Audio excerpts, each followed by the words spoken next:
Hi guys! In this video, I'm going to share a little bit of insight that I have pertaining to relationships and one of the most overlooked aspects to the dating arena that I think is very important. And that is the need for a positive attitude in your partner, in yourself, and towards the relationship that you have. Now, full disclosure, I've never been married. I've come close a couple times. And the ones that I've come closest with have all had a phenomenal attitude about themselves, about myself, and towards the relationship we were in, to the point that they were willing to do whatever it takes to really help make that relationship work. And that was something that I was esteeming very highly. And as I say, I've come close. But I mean, I'm not going to get into the reasons why it all fell apart and why these relationships didn't work. That's a video for another time. But nonetheless, I want to start off with a story of a couple that I knew back in Trinidad and Tobago. They'd known each other practically forever, grew up in the same neighborhood, went to the same schools. They got together later on in life, probably just as they entered their university years. They got married outside of university, and within a very short period of time, they actually filed for divorce. And this again highlights what I think is the fundamental difference between the dating and the courtship arena versus the LTR, long-term relationship, or even into the marriage situation. That is to say that we date people based on the emotions that we feel with them. There is, the love, the lust, the passion of getting to know somebody, the excitement of it all, and the thrill that we get of having this person in our life, and we meet with them on intermittent periods and so forth, and that's all well and great. But we end up marrying the person's attitude, which I believe was the fundamental difference in why this couple was able to date and stay boyfriend and girlfriend for as long as they did. But the minute they moved into a marriage scenario, the realities of their attitude started to reflect. It became more raw, more real than ever before, and it eventually led to the relationship decline.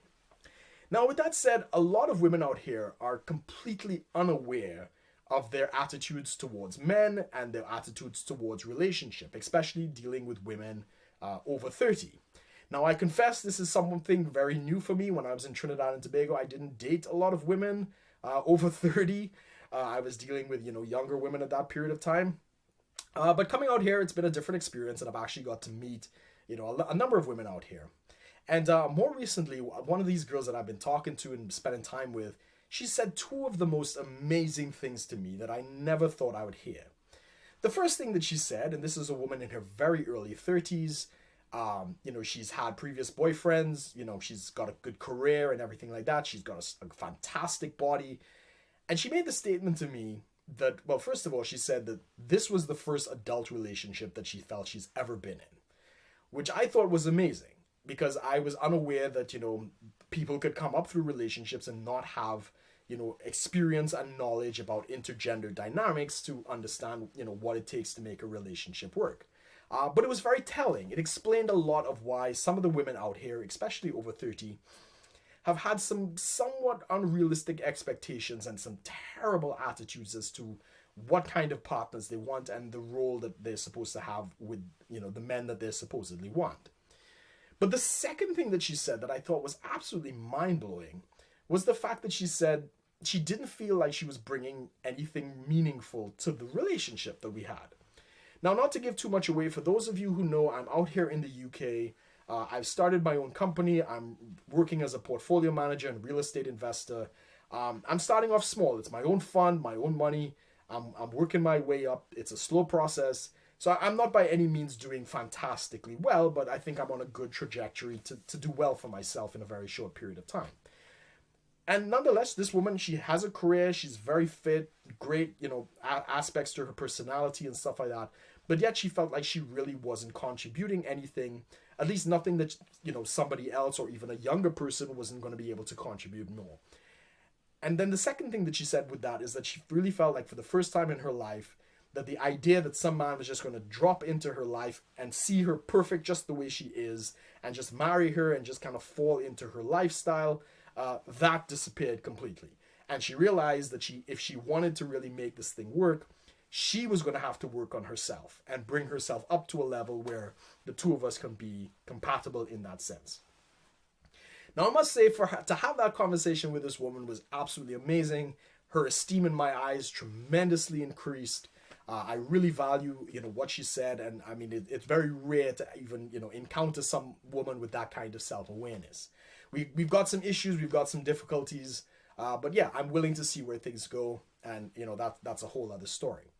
But for the most part, the women out here are clueless, absolutely clueless, as to their sexual marketplace value, the issues that are facing men, especially some of the women out here that are, have children, like single moms. Some of them have multiple children from, not even previous marriages, but from serial boyfriends. Many of them don't even have a career. They're actually kind of on social assistance. Some of them are very overweight. And I mean, the list goes on and on and on. And yet somehow they esteem that some guy is just going to look at this situation and be like, yeah, this is exactly what I want. I want to jump in to all of this. And no, I'm not saying that cannot happen. There are probably men out there that have children of their own that don't have a problem, meeting a woman that might have children from a previous marriage or previous relationships. That's kind of scenario that could kind of work out. But for guys like me, I'm single, never married, no kids. I'm going to look at that, and there are a number of hurdles in dating women like that are just complete red flags. And I'm not bashing single moms. I know they're great people. I was raised from a single mom. I know it's not an easy position. But in terms of a relationship aspect, I'm confronting a number of hurdles, starting with the fact that, if she's got children from a previous relationship or a previous marriage, and I come into that scenario, it's fatherhood from day one. There's no real courtship period. There's no honeymoon period.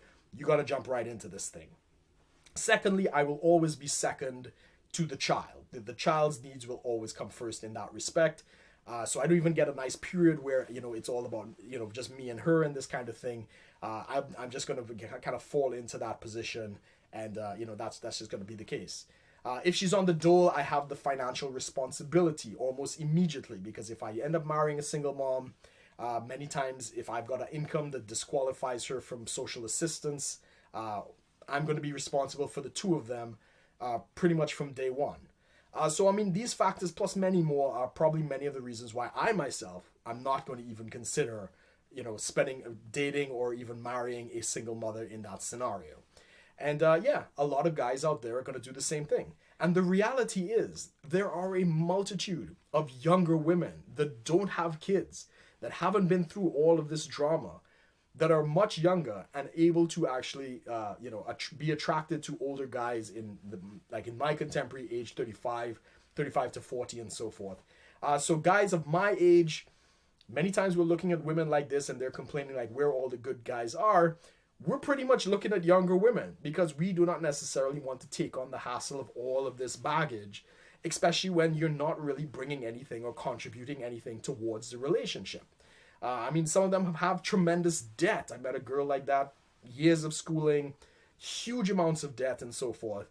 And she wasn't even working anymore. She was basically, traveling, trying to meet somebody who was going to basically rescue her from her financial difficulties because vagina. I mean, I don't know. I don't know why anybody would want to, put themselves in that trap. But again, this is what I've been confronting out here. And again, I think it's very important that women have a healthy attitude of themselves, understanding their value within the sexual marketplace, a healthy attitude towards their partner, respect what the guy has to go through, and also a healthy expectation of the relationship. And there's no clearer sign that women are basically have a very unhealthy understanding of this, especially in the online dating world, is when a woman comes out with a statement, before you even meet the person, I'm looking for a serious relationship, which is basically a woman's way of saying, I want you to commit now, even before we've gone out or even after we've had any kinds of dates, even before you have the chance to decide whether, this woman is a long-term partner, somebody you could have fun with, or somebody you're probably never going to speak to again. Before you could do any of that, they're demanding upfront some kind of commitment. And that is probably the most unhealthy reflection of solipsism and, just this complete denial of a good attitude towards making something work, or the idea that somehow, they need to work on something to get this relationship. So yeah, guys, that's my video. If it is that you like this, be sure to like, share, and subscribe if you'd like to see more. Connect with me on social media. All of the links will be posted below. If you want to know more about intergender dynamics, I will put a series of links to the work by Rollo Tomassi. He's just come out with his third book, Positive Masculinity. I'll put affiliate links below. Any purchase that you make through there gives me a commission and again helps support my lifestyle and make more videos like this. So as always, guys, thanks for watching. Take care.